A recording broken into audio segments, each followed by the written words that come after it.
Young Sean, how art thou? Hey, how are you doing, Pastor Eric? Doing well, sir. Good to hear. You have a good day today? Yeah, I stayed pretty busy. Well, I appreciate you giving me and the listeners a little bit of time to talk about some of the issues. And there's so much really going on that every time something new happens, I kind of wish that we had time to catch up on it. But the last time we were talking, we were really kind of talking about historically how closely related the kind of the activities and the geographic locations of the Augustinian order happened to be in northern Africa towards northern Africa towards the area of the Arabia, especially, and some of the trading posts there where Muhammad ultimately would be passing through there. And so I have a lot of articles. It's really interesting how much the Roman Catholic Church is making out of this connection between with Mary, between Islam and the traditional Gnostic teachings of the Vatican. That's right. The religion of Romanism is identical to the religion of Islam, except Romanism is for white people and Islam is for black people of color. The same identical religion. I taught a class on that once, and the papacy has crusades. Well, Islam has jihads. The papacy has its sacred language of Latin. Islam has its sacred language of Arabic. Islam has its prophet, Muhammad, and the papacy has its pope. If you are not a Roman Catholic, you are considered a heretic. And if you are not a Muslim, you're considered an infidel. They both waged crusades, and they both worked together, and the classic example of that is Hitler and Haji al-Husseini for 4 years, when Haji al-Husseini was the guest of Adolf Hitler in Berlin for 4 years.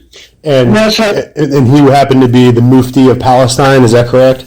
That's right, he was the Grand Mufti of Jerusalem. Jerusalem, right, gotcha. And the Muslims who were there so Hitler invited Haji al-Husseini there for 4 years, and the Muslims in Jerusalem, when he was appointed by the British, the guy who appointed him was a Masonic Jew named Herbert Samuel. And no one could understand why Herbert Samuel would appoint Haji al-Husseini, because the Muslims in Jerusalem considered him to be a thug.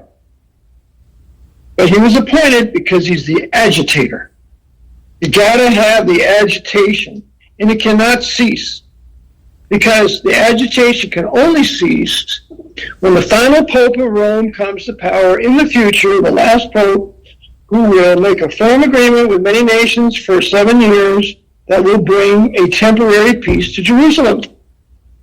But prior to that, nobody is allowed to bring peace to the Middle East, any sort of temporary peace. Any Muslim who seeks to do it will be killed, and any Jew who seeks to do it will be killed or removed from office. That's why they killed Sadat. And when Sadat wanted to have a peace with Israel, and he was the head of Egypt. Well, in the end, the Muslim Brotherhood finished him off because the Jesuits were in the Muslim Brotherhood. A Masonic operation. Yeah, I believe that's the Grand Lodge of Cairo. So that's the Islamic Freemason connection. They kind of like the Shriners kind of mixed in there somewhere behind the scenes, I think. That's right. The big lodge in the Middle East among the Muslims is in Cairo, and the other one's in Istanbul. So between those two lodges, the papacy run Islam. I thought it was I always thought it was profound in the past when we had Brother Rivera, who revealed that it was one of the members of the Curia, one of the cardinals there, I think it was Augustine Cardinal Bia. That's correct. That's correct. It just totally. That's right. Mm-hmm. Right. I always thought that was a profound revelation when he brought that forward, and I think at that time it was. But lately, behind the scenes, the papacy has been working to kind of push this idea forward in a popular way, so that we have articles now in the Catholic Herald that say, where the headline is, St. Augustine can inspire Muslims and non-believers as well as Christians. So, yeah, they're starting to kind of push this kind of concept forward. I have a lot of articles that I found, and then we'll add into the show notes as we work on this. But one article is The Quran and the Confessions by St. Augustine. Wow. Yeah, and here's a JSTOR, an actual article, which is like a paper that was published in 2013, an academic paper, and it says, From Augustine to Islam, a translation and history in the Arabic Orosius. So I have some interesting citations in there, and you can see that historically this connection there, and we can go through more too, involving Khadijah. Historically, there's some writers, some Muslim writers, who will go into kind of an esoteric historical account of Khadijah and those connections, right there. So I think that's coming to be exposed there. She was a nun, and that's exactly why Muhammad was told to take her as his wife. So, remember, the papacy is super powerful, but they wanted more power, so they created Islam to beat down the Arabs so that they would never believe the gospel. And remember, there's only two races of people that have a special blessing from God, and that's in Isaiah 19, where it says, the Lord will call Israel my inheritance and Egypt my people. So remember that Arabs are half Jew anyway, because of Ishmael is the son of Hagar, and Esau interracial married with the sons of Ishmael. So the Arabs are half Jewish. I mean, they're half black because they're Hamites. I mean, from my reading of the gospel, the Lord desires for those men to ultimately capitulate to the truth and be saved as well, and not be destroyed by a lie. So I think ultimately there's hope for them while they live. They could see the truth and maybe come to the knowledge of it somehow. Well, amen. They'll be saved, of course, and the Lord will save his elect, as he always has in every generation. But they don't have to believe that Catholicism is Christian. It's not. Right. They have to believe that they're great persecutors, the papacy. I mean, the papacy ran the British, and the British ran them out of Jerusalem in 1917. So because Allenby was a Freemason, and when he walked in through Jaffa Gate there and proclaimed liberty to Jerusalem, and all the pamphlets had been dropped, telling them to leave, telling the Muslims to leave Jerusalem, there was a shot fired. So the Muslims need to know that it's the papacy that is their problem, and the Masonic Jewish Labor Zionists that are running Israel are not running it for the benefit of the Jewish people. They're running it for the benefit of the Pope. And Barry Chamish always said that they were the descendants of the Sabbatean Frankists, which is true, because the Jews who became the Sabbatean Frankists were brought into the Roman Catholic Church by the King of Poland when they were all mass baptized under his leadership. So these are the Pope's court Jews, and they are never loyal to their own people. They're never loyal to anything biblical. Isaiah 28, I believe, calls them the scornful men. I think the scornful men that rule Jerusalem of Isaiah 28 in the future, during the 70th week of Daniel, the Jews today, the running Jerusalem, are the precursors of scornful men. I mean, I think that's true across the board of any of these men who get involved with serving the papacy. Ultimately, they serve this idea of a higher order, and they betray their own people, their own kinsmen, their own language and culture. That's right. So it would be necessary for those same highly placed, and I guess they get titles too. They get titles of nobility and titles of royalty, and they would be highly placed servants of the papacy who are Jews and who are not interested in the future, or they're just interested in serving their masters. And right. So they're atheists, and at the top, they're worshipers of the devil. They call themselves Luciferians, but there's no such thing. And they're out at Bohemian Grove having a ball. And they're not serving anything other than the papacy. Henry Kissinger said about Richard Nixon, he said, I'd never work for that man. He was busy working for the Pope. right. So I have pictures of Kissinger, the Pope, and kissing, this book that's open from the Pope, and the kissing was, and so the same with Yasser Arafat. Yasser Arafat was busy kissing the Pope's books and meeting with him in Rome, and then Yasser Arafat's wife was a French Roman Catholic, and when he died, he had over $1 billion. I was just thinking that. You actually spoke it. Yeah, I was thinking that. How much he accumulated behind the scenes was incredible as the people suffered. And the same is true for Hamas. I mean, I hear a lot of these people talking about how Israel created Hamas back decades ago, and that may be true, but that isn't my concern now. My concern now is that those individuals who are capable of those kind of behaviors should just be totally wiped off the face of the earth. I don't really care how they got started. Right, I agree. And the leader of Hamas, of course, is an Arab, and he is a billionaire, and he lives in Qatar. Right. And he works with Netanyahu. Well, that's another thing we were texting before.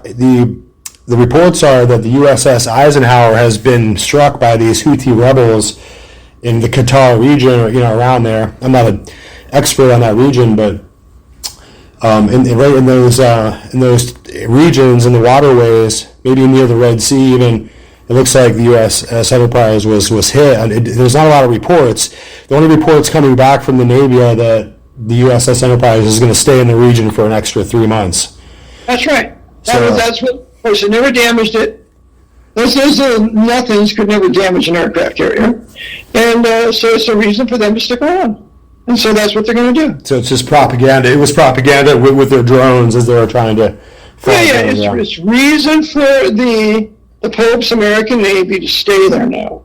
Because big war has to unfold. I guess the IDF has now been having shootouts with the Egyptian soldiers on the border there, because the Egyptians won't allow the Muslim Arabs to leave Gaza, and Israel told them to leave, but Egypt will not allow them to leave, because all the Arab countries hate, I don't call them Palestinians, they hate the Arab Muslims living in Israel. Qatar hates them, they beat them, they use them as a wild card, as they're told to, because there cannot be peace allowed in Israel until the final Pope comes with his Pope of Daniel 9:27 makes a firm agreement with Israel for 7 years. Then in the midst, he breaks the covenant, and he's killed in the midweek there of the 70th week, and he comes back to life. He's killed with a sword, Revelation 13:14. Comes back to life. He's called the Beast, and then he is worshipped for 42 months. He rules the world for 42 months. Yeah. And that's the final Pope of Rome, slain with a sword, rising from the dead to be possessed by the devil, because at that very time, the devil's cast out of heaven. Revelation chapter 12, he's cast down to the earth. And so he possesses the dead body of the Pope, and of course the same spirit. That body and that whole seat and that whole throne has been prepared for this occasion when he would have to come down here and have some, the whole thing. Yeah. Right. The mystery of iniquity to come to fulfillment, the papacy must stay in place so it can never be destroyed. I have to laugh, during World War II, the Serbs were going to attack the Vatican, which is delightful in my thinking, but when they were getting ready to attack, in that morning, a huge cloud cover came in, and they couldn't take off. I thought, well, that's just like God, he needs the devil's papacy to have the Antichrist. So when the Lord Jesus Christ comes back, he can kill him with a sword coming out of his mouth. But I think that it's not within the doctrine or the teachings of Jesus Christ to ultimately strive in a worldly military sense against other churches, or other religious entities. And I know that's Islam's prescribed nature, is to act out violently and militarily against every cause in the world that isn't Islam, and but ultimately, I think that the Church of Rome has to exist as long as God chooses to allow it to exist, because those are the things within the providence of God to decide, and it's not up to men to decide that. And of course, I think that the papacy and those sitting in that chair have made those awful decisions in the past, where they've sent armies to wipe people out, etc., and allowed policies that went on for centuries that destroyed and murdered people. But and that's not things that we as Americans or we as Christian men would condone. But I mean, that's the history of Rome. But as we look at Islam, I think that the figure of the false prophet fits well, because Muhammad ultimately is a false prophet. He's the religion of a prophet, where he claims himself to be the seal of all prophets, even greater than Jesus Christ, and proclaims himself to be the final word on all religious, teaching and doctrine forever. And so I think that this idea of a false prophet historically fits with Revelation perfectly, because you see the Antichrist figure joining with the false prophet, and you can see that all these, Hezbollah and Hamas, kind of neo-Islamic warriors that you see out there today are ultimately, they're representing Muhammad, and they're trying their best to do what would please him, and then in their own way they are little Muhammads, right? So that's because that they emulate him in every single way, and that's the highest order that they could achieve, is to be like their leader, this false prophet Muhammad, who they considered to be a real prophet. And of course they would have to kill me because I said he was a false prophet. But in Revelation it fits this archetype. So I see that this union between the system of the Antichrist, or the system of Rome, and Islam coming together in this Chrislam new religious world order, which of course will be sanctioned in the World Health Organization, it'll be sanctioned in the United Nations. Everyone will say it's a wonderful peace between these religions, but ultimately I think it'll bring about this kind of like final bloodshed. I think there's going to be bloodshed, and there'll have to be conflict there. That's right. The final pope is the Mahdi. Muslims don't know, but the final pope will be accepted as the great Mahdi. Right, gotcha. And the false prophet's going to be a Jew. They'll be really energized by that, I think, too, once they see that the Pope is really their Mahdi. They're going to chuck Islam. That's what it's going to be. At the middle of the 70th week of Daniel is the end of Islam. Right. Because when that Pope's slain with a sword, he rises from the dead. Well, he's the Mahdi. Oh, he's our Savior. And the Jews will realize how bad he is, and that's when they're going to have to flee to the wilderness into Petra for 3.5 years. That's when Michael protects them. Yeah, the slain with the sword feature is interesting because it ties in with this Freemasonic ritualism where when you enter into the lodge, you have to have this blade put up to your heart, the sword, as it were, up to your heart. And, if you were to violate, then you could expect that blade would be plunged in, right? The swear to conceal and never reveal the secrets of Freemasonry, lest your heart be torn out by the roots, and go on and on and on with their little rites. But right. It's the rite of Hiram Abiff that is the real rite, because that's where the initiate is slain by the 3 ruffians, and then he's brought back to life when the master of the lodge gives him the lion's grip and whispers in his ear, "Maha Bone," and that brings him back to life.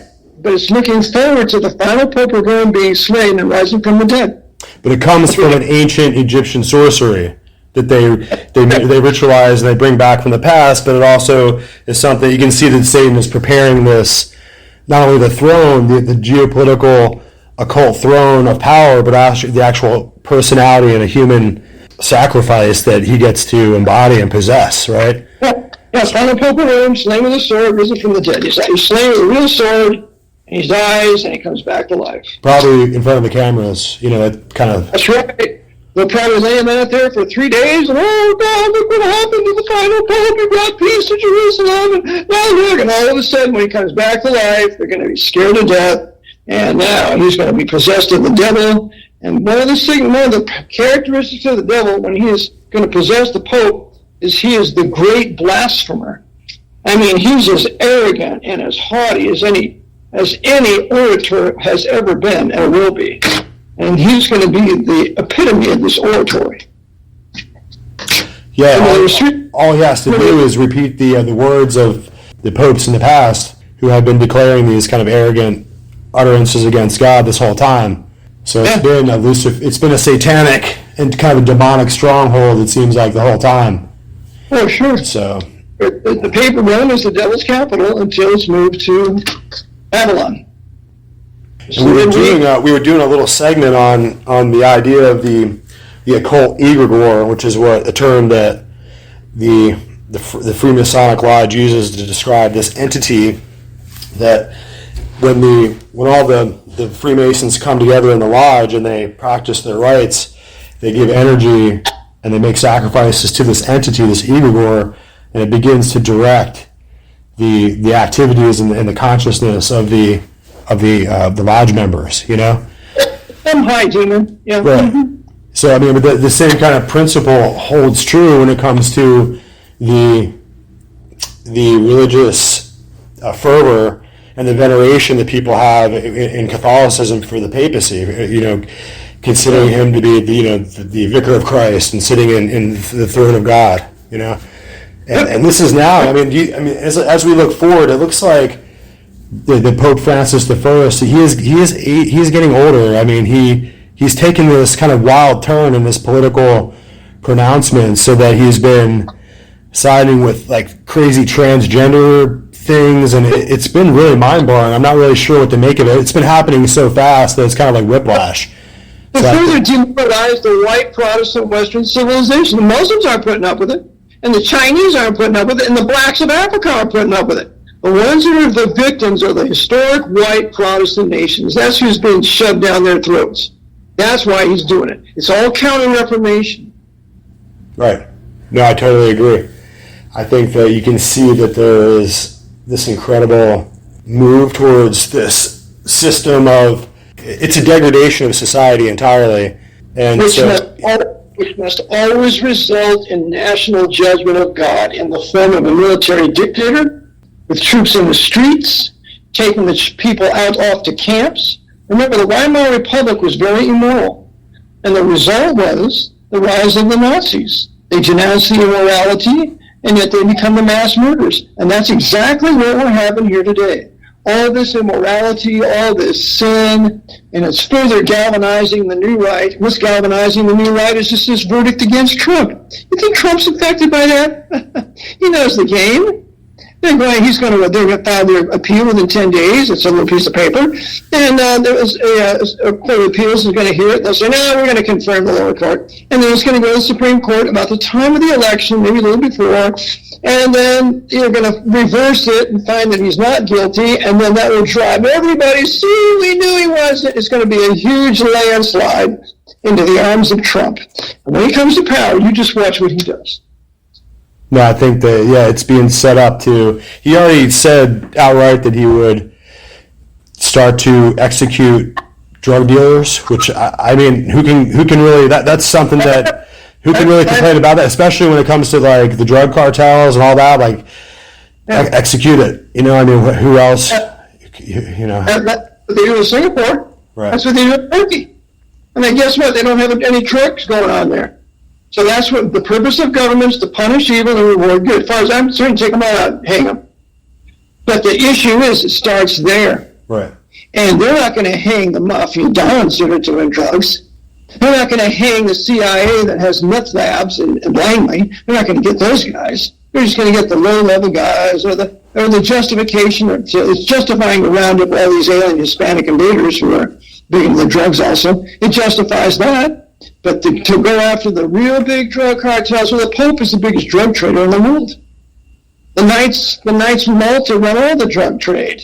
So it's only the little guys you're going after. No, I think that it looks like to me this idea of this Rex 84 program, yes, that they kind of started out with. I think that ultimately they thought that they would have like this process of having cities go up in mass, mass riots within the communities, within black communities in America. But I think ultimately they're going to start this whole process of having the population become like a war zone, because they have so many illegal immigrants in America that they ultimately have to be removed. And in the process of having to remove millions of people, it'll be ubiquitous absolute power of the government. And not immigrants, Sean. They're invaders. They hate us. Immigrants go to a country to adopt the language and adopt the history and adopt the people there. These savages aren't. They come here to take this place. It's Reconquista.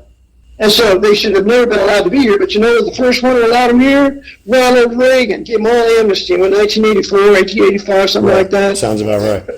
The Republicans are just as guilty as the Democrats because there's no difference. They both work for the Archbishop of New York, the political head of this country.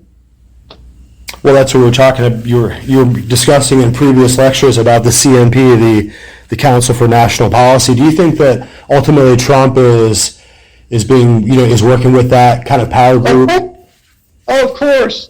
You realize you can't get a list of names of the Council for National Policy? That one guy came out several years ago, really exposed it. I forget what his name was. Did a good job. But the Council for National Policy works in conjunction with the CFR. So it's the right side. It's the new right side. The CFR is the left communist side. So it's the papacy's open policy of imposing communism and socialism and New Dealism and Fabian socialism here. But the real secret policy is to bring socialist quasi-fascism here, exactly as Martin Lee says in his book, The Beast Reawakens. No, that's a great book. Yeah. Now, I was just looking at these comments that Jonathan Turley came out where he was on Jesse Waters, and he said that the case, this is a quote, I think that this case is not based on the law. I think it was a political persecution. I think it had layers of reversible error. So I think that is already pointing to the fact that this whole thing has to be thrown out technically. And then they discussed the 13 juror in apparently New York state law that the appellate courts are almost likely to just throw it out. Well, the circuit court, I think it's for New York, what is it, the Third Circuit? Second Circuit, Third Circuit? That's beyond my knowledge. I'm not too sure. You have to. I'm kind of relying on you for that. Because you remember, Trump's sister was in the Third Circuit. She was a circuit court judge. But it doesn't matter. They're getting their orders from the Jesuits at Georgetown or Fordham, and they go to their dinner parties and say, we want you to fine for the district court, sustain it, because you're going to bring us to the Supreme Court. And we have to play this just right because we want to have enough furor that we raise so that when the Supreme Court gets the case, all those Catholics with those 7 Roman Catholics on the bench, they're going to make sure that Trump is, they're going to reverse the decision of the lower court. And with that reversal of decision, then the left savages, the blacks, the homosexuals, the feminists, the abortionists, all of those are going to go, the Antifa, Black Lives Matter, all of those savages are going to go crazy in the streets because they're led by Masonic leaders under orders. And so they will do their typical pillaging and plundering of what they're going to do. But this time, the military is going to be called out. And when they're called out, it's the end of these people. They're going to be rounded up. Maybe even the guillotines are going to be brought out because there's 110,000 of them in storage here. And they're going to start cutting their heads off. And they're going to put them in the black coffins and take them to these recycling plants. Something like that. But they're at least going to arrest them and take them to the FEMA death camps. So they've been almost like Pavlovian training, been trained to come out and to kind of commit these ridiculous and outrageous acts against society and feel like there'll be no consequence. But this time you're saying that ultimately they'll step across the line. That's right. This time. Right. Yep. And we have a generation of young people here that never been whipped by their parents. They never had any corporal punishment. They were just told to go sit in the corner. And so now they think they can do anything they want to do. Just wait till that happens. They will have a whole different education when these new right, angry white men in a uniform and with a gun are released. They're going to be taking vengeance for 60 years of robbery, rape, and pillage and plunder. I think the thing has already been set as far as I can tell. He's already stated that he is going to go in and ultimately give police across the board in the United States this authority that Trump used this particular word where he said that he's basically going to cover the police with legal accountability so that they can begin to act, unilaterally and to execute the law. So I think that you're going to see that happen across the board because I think that the military, when they go into martial law, I think that it will combine with the the police apparatus as well. Well, that's why they federalized all the cops. That's why the local state cops, they all have a flag with gold fringe on it. That's the military color of the national government, military government. So they've all been federalized. The firemen have been federalized. The police have been federalized. It's exactly what Hitler did. Bring all the police under one cover. And the average guy will be thankful for it because these savages have ruined the major cities, a portion of every major city, and the white people, and lots of decent black people have had enough. And so they'll welcome martial law, and they'll welcome rounding up these savages and shooting them and send them off to their camp or whatever. So you're going to delight in it. I'll delight in it. I'll be happy about it. Now, maybe I might be able to have a city where my wife can go downtown and do some shopping because she can't do that in Frisco. She can't do that in Atlanta. She can't do that in St. Louis. So, Now, with this introduction of all these new illegal immigrants, they call it the Biden border bloodbath. They're invaders, brother. The introduction of all these new invaders, and of course these invaders, these military invaders, and they really are. You can see that they're ultimately. Some people are discussing how they're being kind of orchestrated by the United Nations, not just in camps below the border, but they're being orchestrated with cards and UN phones, and so there's something going on behind the scenes here. There's tens of millions of people moving into the country. And they're not. In the past, you could say these people are looking for work, but these people are not. They're being pushed and herded in through these, and then they're being propelled through the Department of Homeland Security. It's completely treasonous. I mean, is this not treason? I mean, it's really shocking to see them just give these people free flights with no security. I have a black friend down on the border in California. He says that we give them each of them $1,500 of telephone and an order from a court to show up in 5 years. And they're just released. We're taken to certain places where they want to be taken or where there's planning on being taken. That's what's happening. So what they're doing, and there was a time when there would be men, particularly white men, who would say, okay, we've had enough of this, we're getting our guns, we're going to put in this. You know what they have to deal with now? They got to deal with the SWAT teams. Right. So we can't do that anymore because we got to fight the cops that are head of the SWAT teams that will shoot us when we want to go down and shoot those invaders coming in to rob and rape and pillaging. So that's how they have denuded us with their SWAT teams. No, I think you're totally right. I mean, you can see it happening if you watch what's going on Twitter. I think that for whatever Elon Musk is, he is allowing a lot of information to pass through that normally we would never see. But in Ireland, in Denmark, and Germany, all across Europe, people are being forced to take these illegal invaders, these military invaders, right into their cities, and if they try to protest any kind of way or resist, or they just get arrested.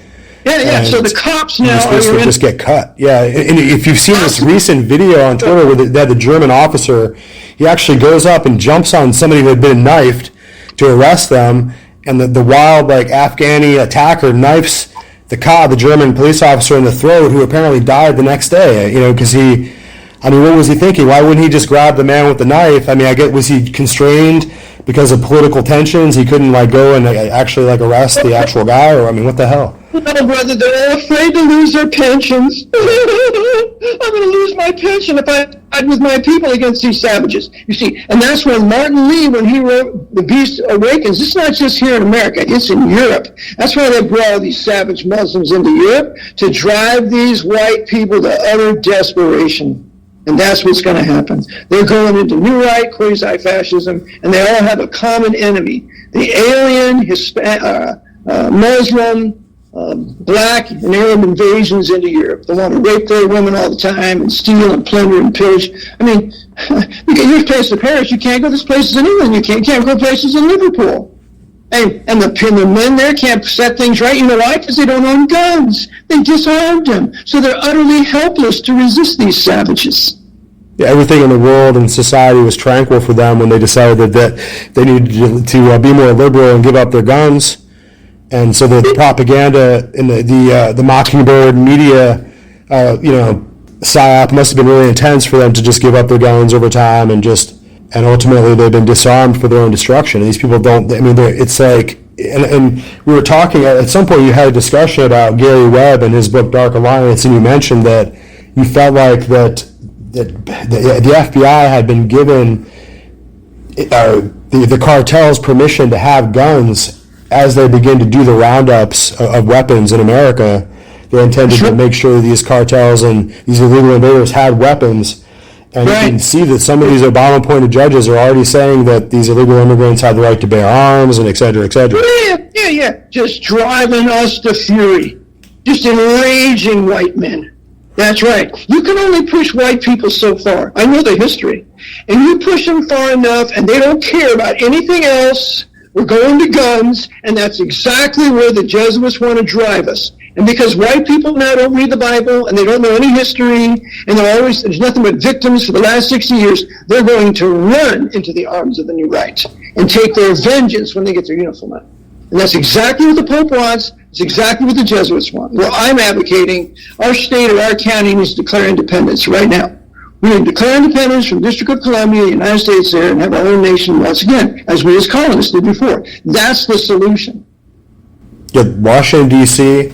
has become an absolute tyranny, and it's unmade now. And now it's kind of an idiocracy because it's being ruled by these controlled idiots and the AOCs. That what I mean. And it really it's degrading America altogether. And just having Biden just come out and just the whole Biden family is a total disgrace. And so it really devaluates America, and it's incredibly disgraceful. Yeah.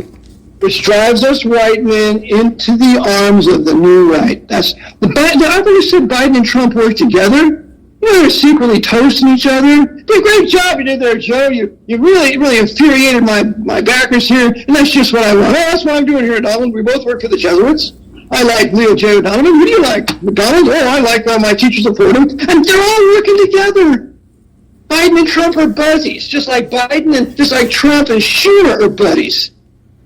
All brother Freemasons or Knights of Columbus. Yeah, Schumer. It looks like he's wrapped up with that whole Epstein Island list thing that no one ever gets in trouble for. So I think that seems to be one of the main parts of this limited hangout when they really wanted to wag the dog and they really wanted to spit us all out, and they did COVID-19, and I think it was all really about stopping everyone from thinking about the pedophile islands or whatever that is all about, or the adrenochrome or whatever sick things that these people, these Oprah and the Tom Hankses of the world, whatever they're up to, it just had to be shut down and it couldn't be allowed to be exposed anymore. And so the world kind of turned then, and it was probably other things as well. I think that the exposure of 9/11, I think that's going to come out. I think that I see over there that in Saudi Arabia, the king of Saudi Arabia likes to use these really awesome high-tech holograms during the day, and he likes to superimpose giant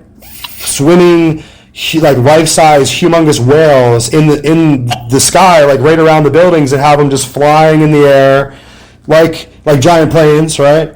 And they have the holographic technology to have these what you see in the broad daylight is a giant floating swimming whale, and that's I think that's kind of an exposure. I think that's their way of showing the world what is going on, what really happened there, and I think that will come out in time too. The high Saudis, the Wahhabis, they were part of the whole 9/11 thing, and so they wanted that because, they hate the Shia, and so they use the American military to kill Shia in Iraq and Yemen and other places, and ultimately it's going to go into Iran here shortly, and it's going to be the end of Shia Islam, and the survivors will run into the arms of the Wahhabis, and they'll have their second Sunni Caliphate.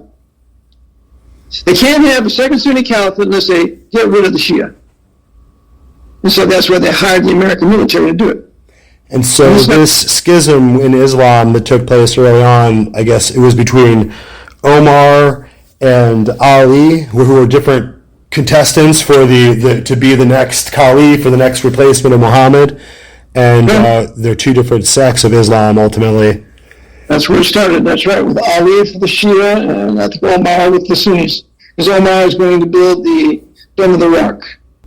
Now, ultimately, the Dome of the Rock has got to go historically, prophetically, not to cause problems for those people over there, but ultimately you can see that it was erected. I mean, it reminds me of the scriptures in the Old Testament where God discusses how how insulting it is that they took his signpost or his temple post and doorway and at the Temple Mount, and they put the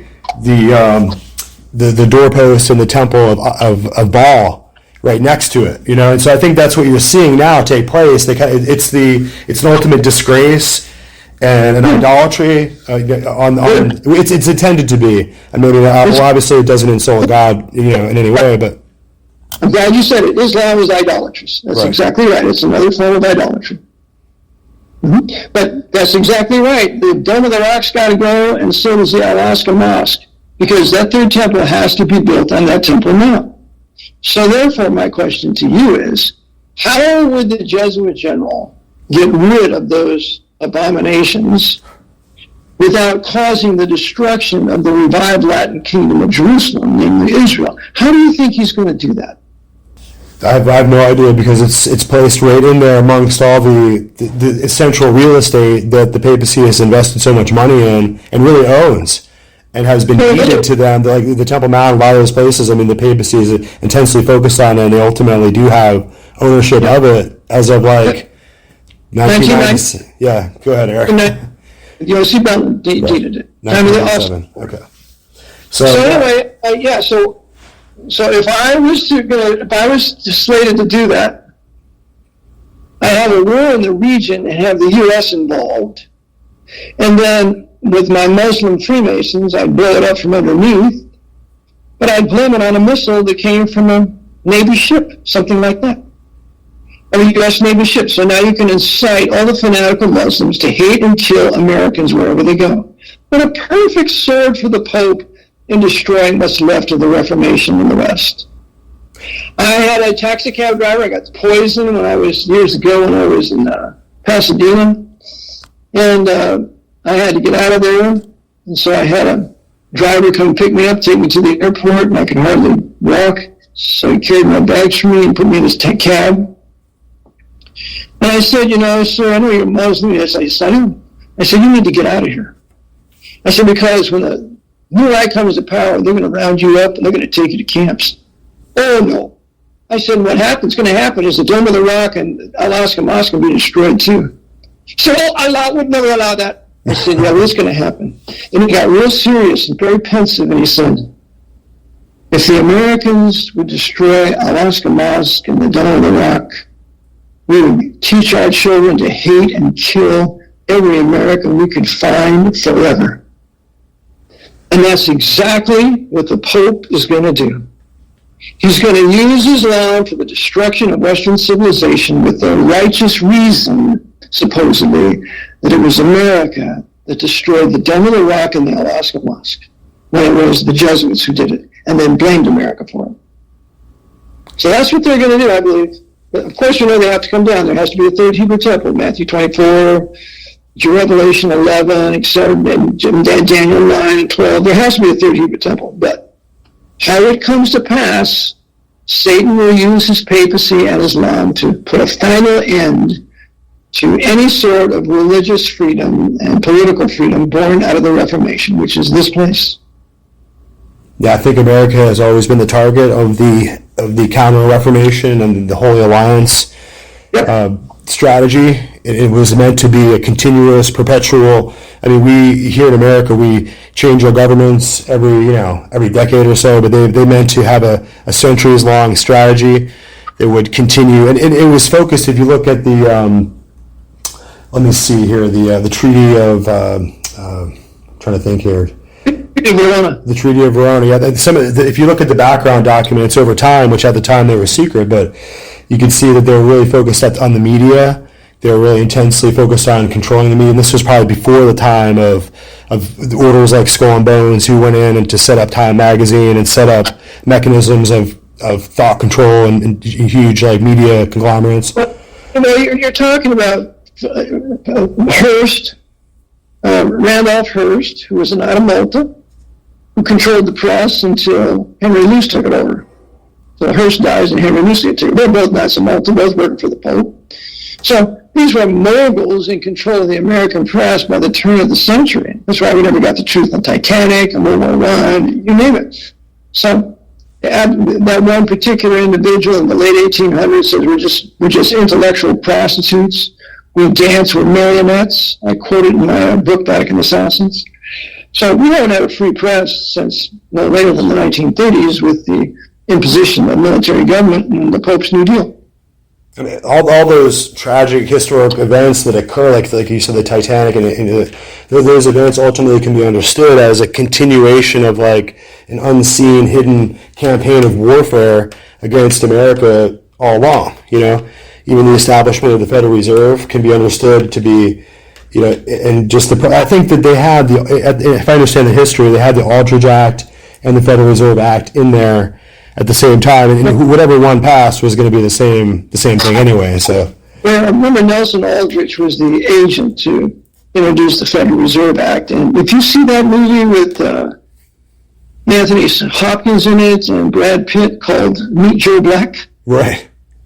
In that movie, Meet Joe Black, they are filming everything on the Nelson Aldrich mansion. There, I think it's in Connecticut or wherever it's at, but that's his mansion. That's what he got for being such a traitor in introducing the Federal Reserve Act. Incredible. I have just looking through some articles here. There's the Unitarian Universalist Association who puts out an article, and it's part of their Building Bridges, campaign, I guess. And it's called Khadija, First Woman of Islam. And if you go down, it's really interesting. Khadija was born to a life of privilege. Her family was important to Mecca and quite wealthy. And let's see, Khadija, however, was an intelligent, industrious young woman who enjoyed business and became very skilled. Let's see here, she gave a great deal of money to the poor. Let's see. I always say that. You give money to the poor, right. That's going to win your heart right away. Yeah, she overcame her grief. She continued to rear children. She ran her successful caravan business. She had many employees, including an important position of her agent. And this is how we get to this point where apparently she employs Muhammad as her employee. So when Khadija was 40, she was a smart, independent woman. Let's see here. She selected a hardworking young man named Muhammad, who had a reputation for being diligent, etc. So this is the background story now, and this is how they counter this exposure historically of Rivera. That when he exposed ultimately this truth that he learned when he was a Jesuit. I have a friend, the Count in Venice, who has the locals in the Knights of Columbus, and he said, absolutely, we wrote the Quran in the Vatican. So it's hard to deny when you do an actual critical breakdown of it. It's really hard to deny because even the Pope was mentioned several times in the Quran, in the surahs and stuff. So, well, tell me. If Islam is an enemy of the papacy, why haven't they united to attack the papacy? I will tell you why. Because they know their bread and butter comes from the Pope and his knights and all their money. There is no Mecca without the papacy, a huge mosque there without the papacy and that kind. How do you think they got that money? Because of the huge commercial deal of 1934. It was the largest commercial deal at the time in world history. State of the world. When those Muslims, those Shia, those Sunni Wahhabi Muslims made a deal with the Knights of Malta here to get oil out of the ground. That's all a papal contract, and that made the Sunni Muslims rich. And so they know they're nothing without the papacy. That's why there's no real resistance to them. Yes, since the destruction of the Ottoman Empire by the British in World War I, they've been ultimately regionalized and kind of put through what I think about as like the Cecil Rhodes kind of playbook. And they were broken up into the different regions where you can see obviously they have Iran, Iraq, and Jordan and Lebanon, all these kind of concepts and people groups and even language groups now, and even conflict regions are really being set up by the City of London back then in their structure. Remember, Cecil Rhodes considered himself to be the Jesuit of the General of the Round Table. That's what he says in his works, that he's the Jesuit Superior General of the Round Table. He patterned the Round Table after the Jesuit order, just like Rockefeller patterned his Standard Oil Trust after the Jesuit order. No, I think that the Round Table obviously has obvious allusions to knighthood orders, being the Round Table, and the whole idea of a coming king of And so I still think there's a part to be played too in these 10 kings of the earth. And I think that ultimately these, you can see that London will become a power center, and it will remain a power center as it always kind of has been since it was a Templar Knight stronghold in 1300s. Well, it was set back with the Reformation in England. You got to remember, the Reformation overturned the power of the papacy in London and England. Lots of knights became loyal to the Reformation, and you have your greatest playwright at the time, the late 1500s, early 1600s. He was a knight. He was the Red Knight, and he was the Lord Great Chamberlain to Queen Elizabeth I. His name was Edward de Vere. Edward de Vere is the one we all know to be William Shakespeare. Yeah, we should discuss that. William de Vere would be the only. So the actual actor drunkard wouldn't be skilled enough to write like that. So it's Edward de Vere. Never. And furthermore, if you read there's a book called "Wasn't Shakespeare Someone Else?" Tweeny, and he shows that the name Vere, V-E-R-E and U-E-R-E, and all the different variations of Vere are in double acrostics in the last of the sonnets, of William Shakespeare. He puts his name in there as he's composing all these sonnets. That's the guy was incredible. Brilliant. Yeah, that's incredible. And there's no one like him in literary history, and he was a Protestant. He read the Geneva Bible, which is another historical fact. That's interesting. So, I have this little write-up where they do this. The author does a write-up. It's called "Jesuits and Witches," and it goes into this breakdown of Shakespeare's writings, where he has these allusions to witches in several of his plays, and basically it's broken down intellectually and academically to show how he was referring to the Jesuit order in these instances. Yeah. When he talked about two Romans, I think it was Hamlet. Two Romans have come. Well, that was Campion and Parsons, the Jesuits who came to destroy the Reformation in England. If you read the book, This Star of England, by Dorothy Called Ogborn, it's almost 1,200 pages, something like that. They take apart every play that he ever wrote and show it's merely the history going on in England. As Hamlet said, a brief and abstract chronicle of the times. Right. So Caesar is William Cecil, and a rose is a rose. That's Queen Elizabeth, and Edward de Vere is Othello, and Cecil is Shylock. He's the Jew who wants his pound of flesh from Edward de Vere. It's utterly entertaining when you read it because it's absolute history. Right. It just lifts the veil a little bit on what's going on in the background there, and it's incredible. So if you, as we're kind of closing out this hour that you got to spend with us here, I appreciate that you come on and discuss all these topics with the audience. I mean, there's really a few places we can go to hear kind of candor like this. You hear this inside? Okay. Well, I mean, I think it's interesting that some things are ultimately becoming like taboo and unthinkable. And so there's this kind of descending technocracy that really is kind of cultivating what we can see on our apps and our news streams over time. I think in the past the media could control what the newspaper headline would say, and everyone would go get the newspaper headline and see it. But now I think that they can ultimately curate individuals' experience on the internet with their devices so that they can even more carefully control what people think, because they're starting to understand people's biases and how to send information to them. So everyone's kind of in their own little world, getting this kind of atomization of information in different ways, and so people are really disconnected now, I think. That's right. We have a combination of the Brave New World and Ray Bradbury's Fahrenheit 451. They're burning books that are banned.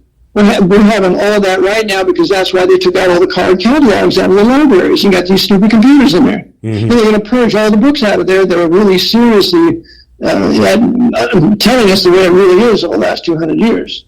So it's a combination of all that right now. We just need to realize this government is run by the Pope, academia is run by the Pope, the finance is run by the Pope, the military is run by the Pope, and the vast religions are run by the Pope. You barely find a church it's not 508c1a. So we're in the time of darkness. But you know what? This is a perfect time for the Lord to act. for the Lord to intervene and answer to our prayers. And let's just see what he does after we're seriously imploring him to set these sinners back. And I believe he's done it in the past, he's going to do it again.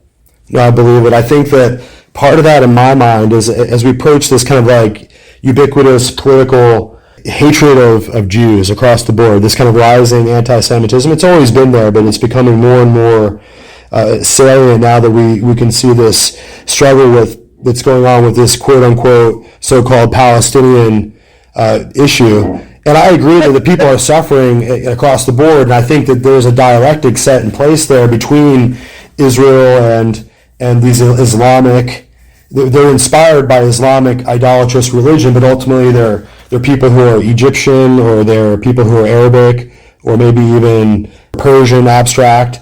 So they really ultimately shouldn't be enemies of Israel per se, but because of this Islamic extremism that they're imbibed with, they hate Israel as part of their religious context. And That's right. That's what the Ku Klux Klan, the white Ku Klux Klan, and the black Nation of Islam have in common. They both hate the Jews. And that's when Malcolm X, when he was at that time when he visited the Nation of Islam in a meeting, he saw the high leaders of the Ku Klux Klan there. He said, well, it looks to me like the Ku Klux Klan and the Nation of Islam have the same paymasters. And that was the end of Malcolm. That's when his assassination was arranged by Francis Cardinal Spellman, Audubon Ballroom in 1965. So that's right. It's all a design to get the Jews out of North America, back to Israel, at least the wealthy Jews here, and then to round the rest up and send them to the camps, exactly as was done in Germany and Middle East, Eastern Europe. No, I think that I think that the danger there is still the same. I think what was happening in Hitler's Weimar Republic and afterwards when he would start the camps, I think that was just like a beta test. That was like a test run for what ultimately these kind of globalists, I think the whole idea of globalism is coming out of the United Nations, and it's ultimately a place for the Vatican to flex its muscles in a geopolitical way after 1929 and the Vatican, the Lateran Treaty, and this would restore this geopolitical power and almost give the throne and the crown of monarchical power back to the Pope, you know? And the temporal power of the Pope. That's exactly right. He lost it in 1870, and it was restored to him in 1929. So for what, 30, almost 60 years, he had no temporal power. That's why the Pope locked himself in the Vatican and said, I'm a prisoner because I don't have any temporal power anymore. So that's right. So when that happened, you got the Lateran Treaty in 1929 with Mussolini, and Pietro Tacciaventura was his Jesuit advisor that brought that to pass. And the United Nations, at this point, the United Nations and the construction of this new global government that we can see spelled out and characterized in Revelation, but didn't really exist yet. And we didn't really have Israel back in their land. And I know people look at this kind of, they always start to scream Illuminati, and there's a lot of people behind the Zionists who are serving the papacy, but ultimately God has the power to put his people back in the land if that's what he deems to do. And I think that when people go, I think that just as you were describing this overreaching of the left will be seized upon by the military industrial complex in this nation, I think in the same way God is waiting for the nations of the world and this combination with the Islamic fighters and the different, armies of the world that will go and come down to fight Israel. I think that this will be the Battle of Armageddon. I think that this kind of historical context is coming into view now. I think when I look at China as like the red dragon and it's kind of like a force to be reckoned with on the Eurasian, landmass, and I can't see a reason why they wouldn't want to ultimately put their army out there and go and just put Israel down once and for all and just take control of the entire thing. I think that kind of nihilistic, Stalinist insanity exists there, and they're godless individuals, and I think they look at Israel and this whole idea of a biblical people is totally insane. And I think they look at them as a totally weak target, and they're really the only people who could field a million-man army right now. They could probably bring Russia with them. So that would be Tubal and Don't do that attack of Russia is in the middle of the 70th week of Daniel. It's not, as long as the church is here, it's not happening. And it's the same way with the Chinese, the kings of the East, Revelation 16. They're not coming across the Euphrates River until till the end of the 70th week of Daniel, when Christ is going to destroy them all. So, I mean, they could very well invade us. I've always talked about a Sino-Soviet Muslim invasion of North America, but they were built by District of Columbia in London, run by the Pope and his Jesuits. Yeah. So they're the perfect enemies that are raised up against us. Yeah, it's an amazing thing that in 1949 that the communists were allowed to take over. And it's incredible that America didn't stand with, like, for instance, the event, the famous massacre in Tiananmen, right? It's amazing that America didn't help a democracy or a republic be born there, but they empowered the communists. So that's profound, you know. District of Columbia, that's who did it. Right. The American people would have liked to do something about it, but the District of Columbia, run by the Pope and his Jesuits at Georgetown, no, because China is our little colony, and we're building China. We use you Americans to build China for us. We give all your high technology to the Chinese because they couldn't invent anything. So, no, we're just going to build them. We're going to build them new aircraft carriers. We're going to give them our high technology for our jet fighters. And we'll give them our torpedoes that travel 260 miles an hour in the water. Only the tip of the missile hits the water. And when they go slamming into the American aircraft carriers, that's just what we want, because we arm the Red Chinese to do that. And furthermore, Edmund Parrish tells us in the book, in his History of the Jesuits, that he wrote in 1965, he was a Frenchman, he said, Francis Cardinal Spellman and the State Department put Mao in power. No, it's so clear. And it has to do with the Order of Skull and Bones, which in the background, ultimately they were involved with bringing in large amounts of opium and the opium wars. You know, the individuals who were behind the development of Skull and Bones. And so you can see it's really bizarre when I see like John Kerry go to China and stand there, and it's really it's the result of these men doing this work behind the scenes that ultimately Taiwan is the actual real nationalistic Republican democratically elected government of the people, and it's been pushed to Taiwan, and now it's under threat, like extreme threat. So yeah, the world is definitely being changed and transformed by the actions of these men, you know, and these knights, I guess. People, wicked sinners that hate God, hate His Word, hate the Bible, hate Western civilization, they hate us. And so anything they can do to further kill and destroy, pursuing the Counter-Reformation design, that's what's going to happen. That's why these women, that's why these men, these sinners, need to be arrested, tried for treason, and hung by the thousands. In order for the grass to grow, you got to pull the weeds.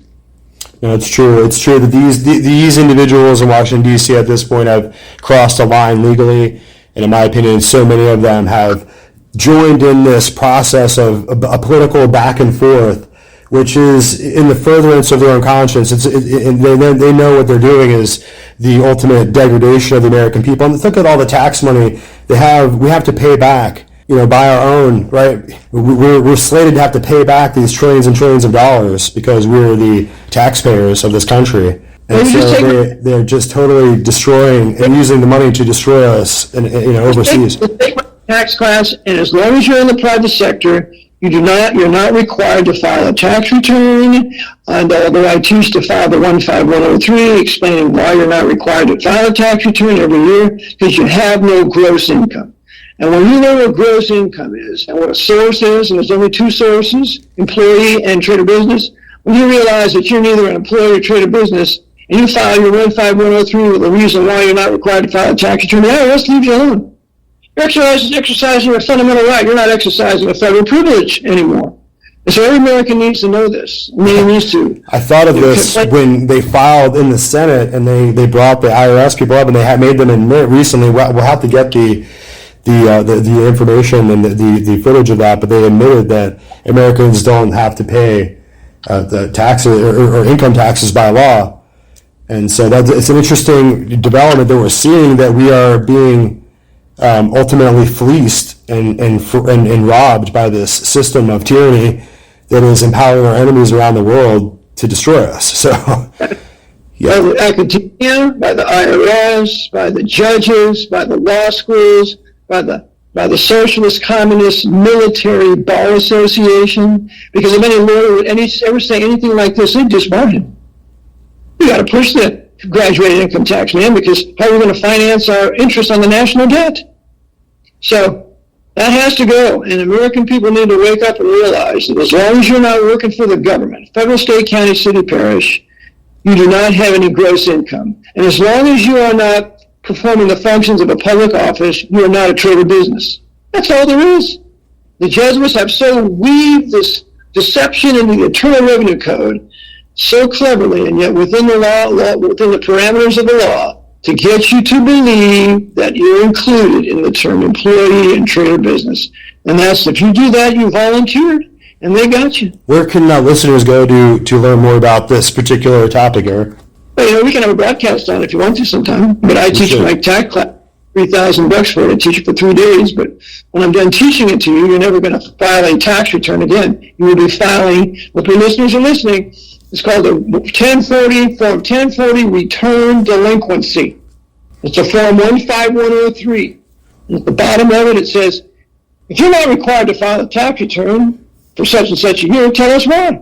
Right there. And if you give them the right answer, that you're exercising a fundamental right, not a federal privilege, they'll let you go.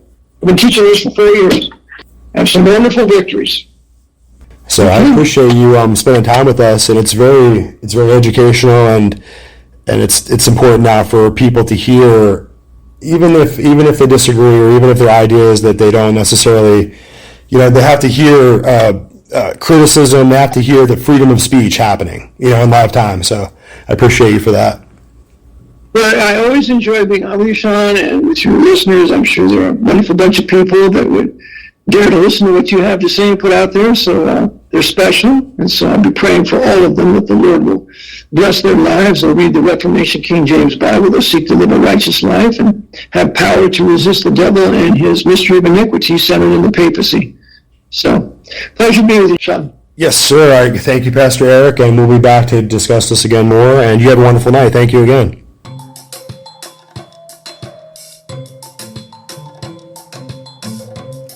That's right. It's another word from our great sponsor, Colossus Hobbies and Gifts. And you can find them at ColossusHobbies.com, a growing online outlet, pro-American, pro-family, and pro-Make America Great Again. Colossus Hobbies is Fun Time Incorporated, most awesome emporium of gifts and hobbies and toys anywhere online. Playtime and excitement for all ages. Every balloon, yard bubble, hula hoop, laser gun, jump rope, and sports gear of all kinds. All at ColossusHobbies.com. All joy and laughing and playtime, amusement at Colossus Hobbies and Gifts.